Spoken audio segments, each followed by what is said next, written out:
शेर और चालाक लोमड़ी की कहानी। एक घने जंगल में एक शक्तिशाली शेर रहता था। वह जंगल का राजा था और उसकी दहाड़ से सारे जानवर कांप उठते थे।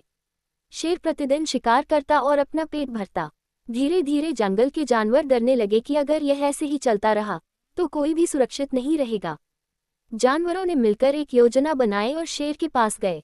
उन्होंने शेर से कहा, महाराज, यदि आप रोज शिकार करते रहे तो हम सब मारे जाएंगे। क्यों न हम रोज एक जानवर को स्वयं आपके पास भेज दें, जिससे आपको शिकार करने की जरूरत न पड़े। शेर ने इस प्रस्ताव को मान लिया। अब रोज एक जानवर शेर के भोजन के लिए भेजा जाने लगा। एक दिन बारी आए एक चालाक लोमड़ी की। लोमड़ी शेर के पास जाने से डर रही थी, इसलिए उसने अपनी जान बचाने के लिए एक तरकीब सोची। लोमड़ी जानबूझकर देर से शेर के पास पहुंची।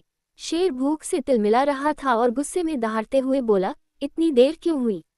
मैं तुम्हें अभी खा जाऊंगा। लोमड़ी ने डरते हुए कहा, महाराज, मैं समय पर ही आ रही थी, लेकिन रास्ते में एक और शेर ने मुझे रोक लिया। उसने कहा कि यह जंगल उसका है और आप नकली राजा हैं। मैंने किसी तरह उससे बचकर आपको ये सूचना देने का साहस किया है।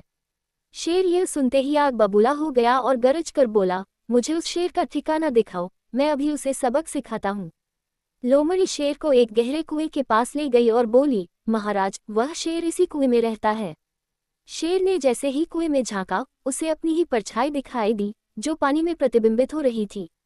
गुस्से में आकर शेर ने सोचा कि यह वही शेर है और छलांग लगा दी। कुएं में गिरकर शेर का अंत हो गया। चालाक लोमड़ी ने अपनी बुद्धिमानी से न सिर्फ अपनी जान बचाई बल्कि पूरे जंगल को भी उस खूंखार शेर से मुक्ति दिलाई।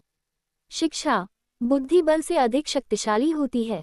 शेर और चालाक लोमड़ी की कहानी।